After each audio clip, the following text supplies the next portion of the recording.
안녕하세요. 한길교회 손재익 목사입니다. 오늘은 웨스트민스터 대요리문답 제195문답을 함께 살펴보도록 하겠습니다. 제195문답은 주기도문의 6째 기원인데요. 먼저 요리문답을 함께 읽어보도록 하겠습니다. 195문 6째 기원에서 우리는 무엇을 위해 기도합니까? 우리를 시험에 들게 하지 마시옵고 다만 악에서 구하시옵소서라는 6째 기원에서 우리는 가장 지혜롭고 의롭고 은혜로우신 하나님께서 여러 가지 거룩하고 의로운 목적들을 위해 잠시 동안 우리를 유혹들에 공격받고 좌절하고 사로잡히고 사탄과 세상과 육신이 우리를 강하게 곁길로 끌어내고 덫에 걸리도록 하신다는 사실을 인정해야 합니다.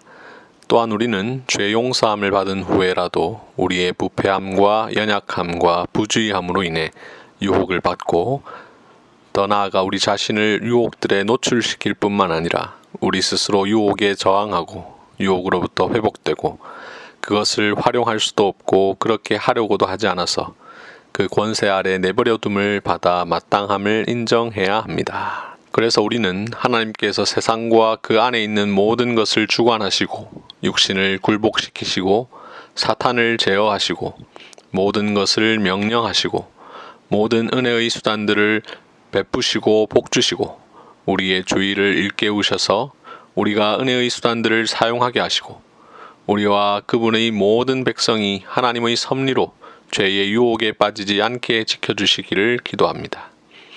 만약 유혹을 받으면 우리를 그분의 영으로 강하게 붙드셔서 유혹의 때에도 견디게 하시고 넘어질 때라도 다시 일어나 회복하게 하셔서 유혹을 거룩하게 사용하고 활용하게 하시고 우리의 성화와 구원이 온전하게 되며 사탄이 우리의 발 아래에 짓밟히고 우리가 죄와 유혹과 모든 악에서 영원히 완전하게 자유하게 해주시기를 기도합니다. 이제 해설을 하도록 하겠습니다. 6째 기원은 마태복음 6장 9절부터 13절까지 있는 말씀 중에 우리를 시험에 들게 하지 마시옵고 다만 악에서 구하시옵소서라는 구절이지요. 이 구절을 6째 기원으로 보는 것이 일반적인 입장입니다만 일부 학자들의 경우에 이 기원을 두 개로 나누어서 우리를 시험에 들게 하지 마시옵고 라는 부분을 6째 기원, 다만 악에서 구하시옵소서 라는 부분을 7째 기원으로 나누는 것이 좋다라고 주장하는 경우가 있습니다. 이렇게 주장하는 이유는 마시옵고 구하시옵소서라고 해서 두 가지 요청이 있는 것처럼 보이기 때문인데요. 그러나 사실 밑에 있는 NIV 성경, 즉 영어 성경의 번역을 자세히 보시면 이것은 두 가지 요청이 아니다라는 것을 알 수 있는데요. Lead us not into temptation, but deliver us from the evil one 해서 not A but B라는 구문으로 되어 있습니다. 이 not A but B라는 말은 A로가 아니라 B로서 이런 뜻을 갖고 있죠. 그래서 우리를 시험에 들게 하지 마시고 대신 우리를 악에서 구하옵소서라고 할 수 있는데 이것은 하나의 기원이라고 할 수가 있는 것이죠. 그래서 마치 두 부분처럼 보이지만 사실은 하나다라는 것이죠. 이 NIV 성경이 바르게 번역했다라는 사실을 우리 헬라어를 보면 알 수 있는데 우리 헬라어를 잘 몰라도 앞에 보면 카이메가 나오고 뒤에 빨간 표시가 알라인데요. 그래서 바로 not A but B 그대로 번역을 한 것입니다. 그래서 우리를 시험에 들게 하지 마시고 대신 악에서 구해주옵소서 라고 헬라어에서 말하고 있는 것이죠. 그래서 이 부분을 두 개의 기원으로 보는 것보다는 하나의 기원으로 보는 것이 더 바람직하고 개혁주의 전통도 역시 이것을 하나의 기원으로 보고 우리를 시험에 들게 하지 마시옵고 다만 악에서 구하시옵소서라는 구절을 6째 기원으로 봅니다. 우리는 이 기원이 하나의 기원이지만 두 부분이 있다라고 보면 되겠습니다. 하나는 소극적 기원이고 하나는 적극적 기원인데 시험에 들게 하지 말게 해달라는 기원은 소극적 기원이고 악에서 구해달라는 기원은 적극적 기원이라고 할 수가 있겠습니다. 다음으로 시험이라고 번역된 말의 바른 번역을 우리가 생각해 볼 필요가 있는데요. 우리를 시험에 들게 하지 마시옵고 라고 할 때 이 시험이라고 번역된 헬라어가 페이라스모스라고 하는 단어입니다. 이 페이라스모스는 문맥에 따라서 시험, 시련, 유혹 이 세 가지로 다 해석이 가능한데요. 우리 한글에도 보면 시험이라고 할 때 그 시험이란 말이 때로는 시험, 테스트를 의미할 때도 있고 때로는 시련을 의미할 때도 있고 때로는 템테이션을 의미할 때도 있죠.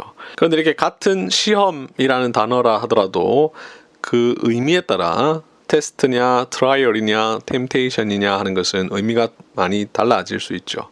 우리나라 말에도 이렇게 같은 시험이라는 말이 여러 가지로 해석될 수 있는 것처럼 헬라어에서도 역시 시험이라고 번역된 페이라스모스는 세 가지로 다 해석이 가능합니다. 그래서 성경에서 어떤 경우에는 이 단어가 시험을 뜻하기도 하고 어떤 때는 시련을 뜻하기도 하고 어떤 때는 유혹을 뜻하기도 하는데요. 자, 그렇다면 이 6번째 기원에 언급되어 있는 페이라스모스라는 단어는 어떻게 해석하는 것이 바람직할 것일까?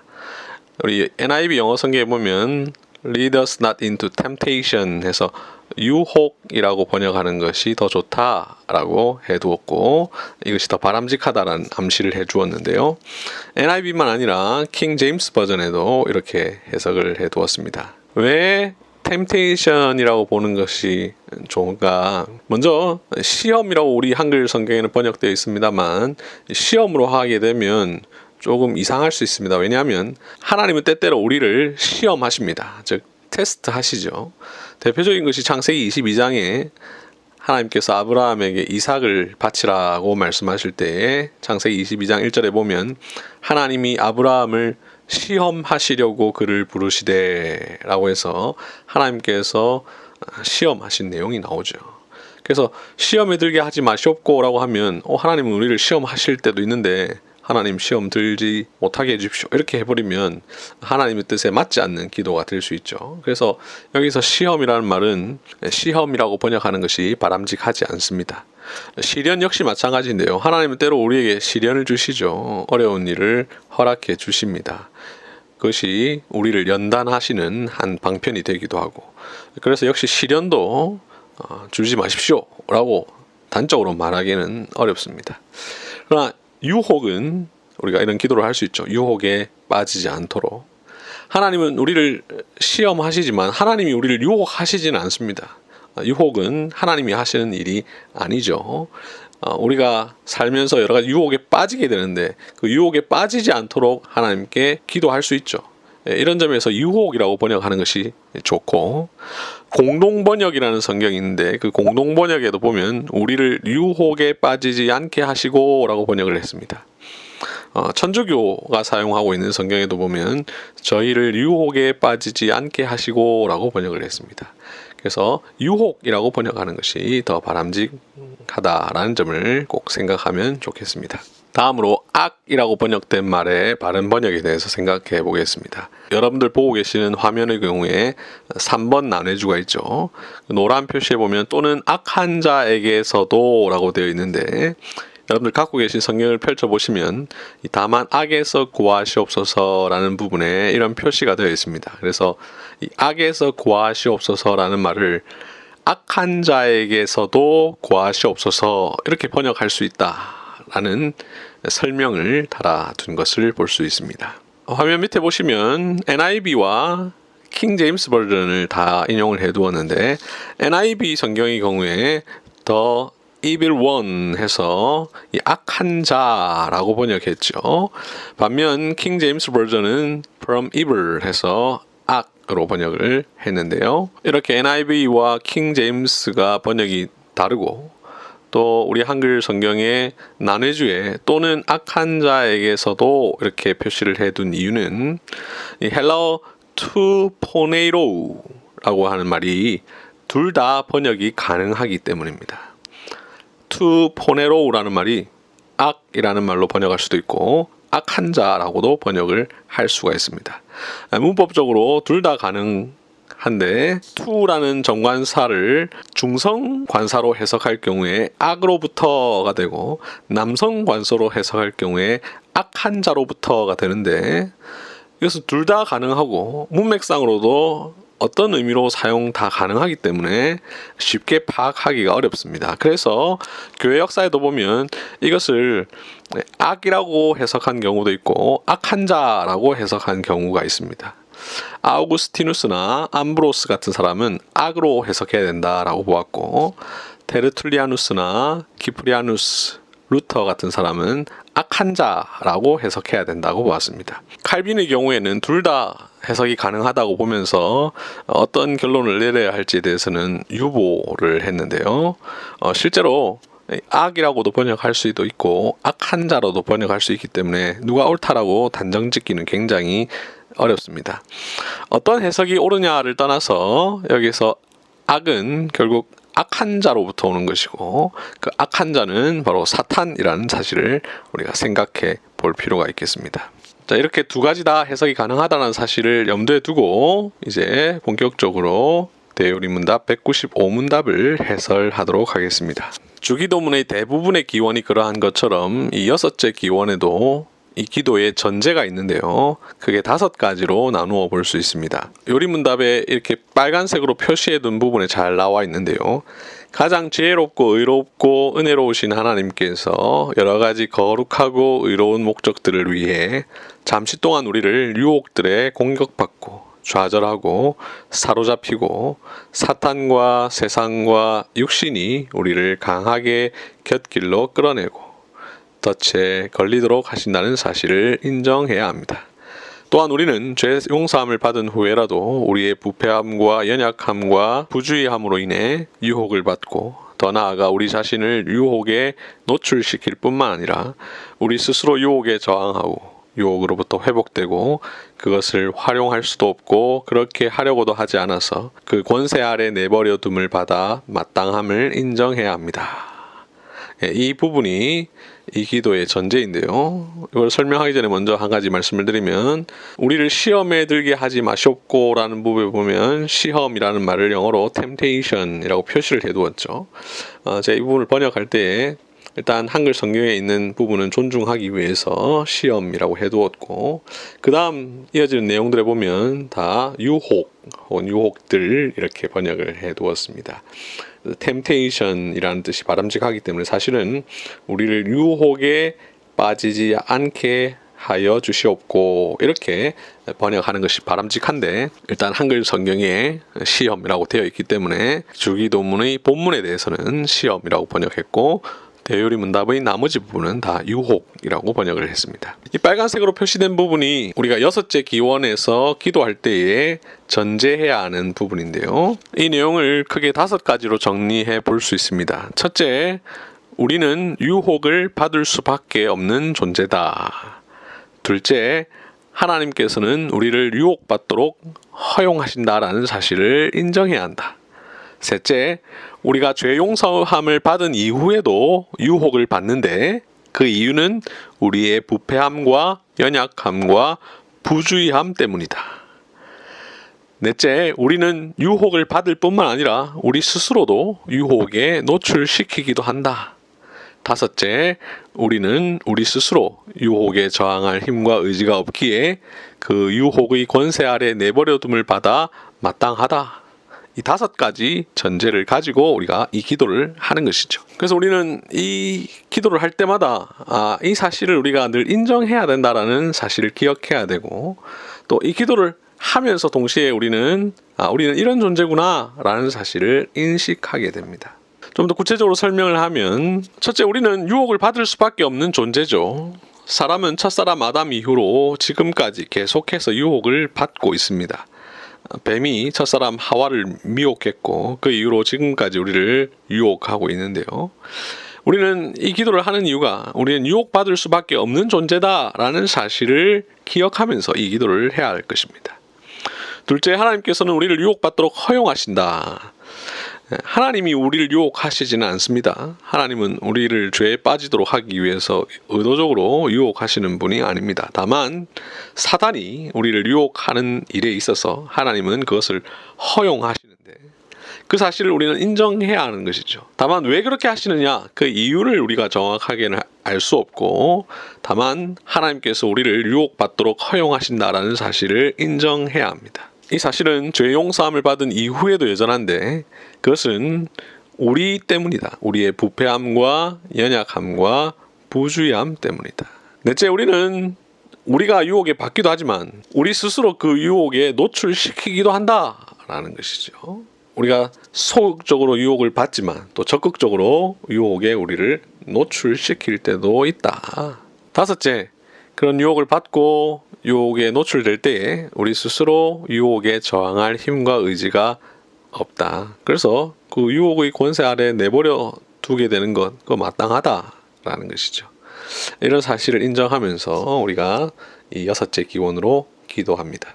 다음으로 이 기도는 우리 한 개인만의 기도가 아니라 우리 전체, 내가 속한 공동체 전체를 위한 기도라는 사실을 기억해야 합니다. 이 간구는 우리를 유혹에 빠지지 말게 해달라는 기도입니다. 한 개인의 문제일 뿐만 아니라 하나님 백성 전체의 문제입니다. 사탄은 나를 유혹하기도 하지만 우리 교회 전체를 유혹해서 교회가 죄에 빠지도록 만드는데, 이 사실을 염두에 두고 우리는 우리가 유혹에 들지 않게 해달라고 기도를 해야 합니다. 유혹의 주체가 누구인가를 분명히 해야 되는데요. 유혹의 주체는 하나님이 아닙니다. 하나님은 우리를 유혹하지 않으십니다. 유혹의 주체는 사탄입니다. 하나님은 다만 우리를 사탄의 유혹에 내버려 두실 뿐입니다. 그래서 우리는 유혹을 받을 때 하나님을 탓해서는 안 됩니다. 유혹은 철저히 마귀의 일이고 이 유혹이 하나님의 허용하신 뜻 아래에 있다는 사실을 생각해야 합니다. 루터는 우리가 이 세상에서 당하는 유혹이 세 가지 주체에 의해서 온다라고 말을 하고 있는데요. 하나는 육신, 하나는 세상, 하나는 사탄입니다. 이 세 가지를 웨스트민스터 대요리문답 195문답이 표현하고 있는데요. 바로 사탄과 세상과 육신이 우리를 하고 있는 부분입니다. 이 표현은 바로 루터의 영향을 받아서 기록된 표현이다 라고 생각을 하면 되겠습니다. 종종 대요리문답이 칼빈의 영향을 받았다 이렇게 생각을 하기 쉬운데, 칼빈의 영향도 받았고 루터의 영향도 받았고 그 외에 수많은 종교개혁자들의 영향을 다 받았고, 무엇보다도 종교개혁자들이 다 성경에 근거해서 어떤 주장을 했기 때문에 성경에 근거한 내용이다라는 사실을 잘 생각하시면 좋겠습니다. 우리는 유혹에 빠지지 말게 해달라고 기도하는데, 우리가 하나님께 그 기도를 하는 이유는 하나님이 모든 것을 주관하시는 분이시기 때문입니다. 하나님의 절대 주권을 믿는 우리들은 사탄이나 악한 자의 행동까지도 하나님의 다스림과 섭리 안에 있음을 기억하며 하나님께 우리가 유혹에 빠지지 않게 해달라고 기도합니다. 하나님께서 세상과 모든 만물을 주관하시고 육체를 굴복시키시고 사탄을 제어하시고 모든 것을 명령하시고 모든 은혜의 수단을 베푸시는 분이니 그러한 것들을 통하여 우리로 하여금 죄의 유혹에 빠지지 않게 지켜주시기를 기도하는 것이죠. 네, 이 내용이 대요리문답 보시는 화면에 나와 있습니다. 하나님께서 세상과 그 안에 모든 것을 주관하시고 육신을 굴복시키시고 사탄을 제어하시고 모든 것을 명령하시고 모든 은혜의 수단들을 베푸시고 복주시고 우리의 주의를 일깨우셔서 우리가 은혜의 수단들을 사용하게 하시고 우리와 그분의 모든 백성이 하나님의 섭리로 죄의 유혹에 빠지지 않게 지켜주시기를 기도합니다. 하나님이 이렇게 하실 수 있는 분이시니 하나님께 이렇게 해달라고 우리가 기도하는 것이죠. 이러한 하나님께 우리가 기도하는데 그 기도의 내용은 무엇이고 그 기도의 결과는 무엇이냐, 이것을 대요리문답 195문답의 마지막 부분이 이야기하고 있습니다. 성령께서 우리를 강하게 붙드셔서 유혹의 때에도 견디게 해달라고, 넘어질 때라도 다시 일어나 회복하게 해달라고, 혹 우리가 유혹을 받을 때 그 유혹을 우리가 오히려 거룩하게 사용하고 활용하게 해달라고, 그 유혹으로 말미암아 우리의 성화와 구원이 온전하게 해달라고, 사탄이 우리 발 아래에 짓밟히게 해달라고. 우리가 죄와 유혹과 모든 악에서 영원히 자유하게 해달라고 기도합니다. 그리고 이렇게 기도하면 그 기도의 결과로 우리는 유혹을 받더라도 그분의 성령으로 강하게 우리를 붙들어 주심으로 말미암아 유혹을 우리가 견딜 수 있고, 넘어지더라도 다시 일어나서 회복할 수 있고, 유혹을 거룩하게 사용하고 활용할 수 있고, 그로 말미암아 우리의 성화와 구원이 온전하게 되고, 사단이 우리 발 아래에 짓밟히고, 우리가 죄와 유혹과 모든 악에서 영원히 완전하게 자유함을 얻게 되는 것이죠. 웨스트민스터 대유리 문답 195문답은 바로 이러한 사실을 우리에게 설명해 주고 있는데요. 자, 우리는 이렇게 기도를 할 뿐만 아니라 실제로 우리가 그러한 죄의 유혹에 빠지지 않기 위해서 우리가 열심히 노력을 또 해야 되겠죠. 그렇게 할 때 이 기도가 실제로 우리의 삶에서 구체적으로 드러나게 되고, 우리는 이 세상에서 그 유혹을 넉넉히 이기고 승리하는 삶을 살게 될 것입니다. 하지만 여전히 이 세상에서는 끊임없이 우리가 유혹을 받을 수밖에 없다는 사실을 또한 생각해야 되고, 그럼에도 불구하고 우리 안에 계신 성령님께서 우리가 유혹을 이길 수 있도록 언제나 도와주신다라는 사실을 꼭 생각을 해야 할 것입니다. 지금까지 주기도문의 6째 기원, 웨스트민스터 대요리 문답 195문답에 대한 설명을 잘 들어주셨는데요. 이 외에도 주기도문의 6째 기원에 대해서는 더 많은 설명이 필요하지만 대요리 문답 자체에서 이야기한 부분만 주로 살펴보았는데요. 다음 시간에는 대요리 문답의 맨 마지막 196문답 주기도문의 맺은 말에 대한 부분을 살펴보도록 하겠습니다. 지금까지 들어주셔서 감사드리고 오늘 하루도 주 안에서 복되고 기쁜 날 되시기를 바랍니다. 감사합니다.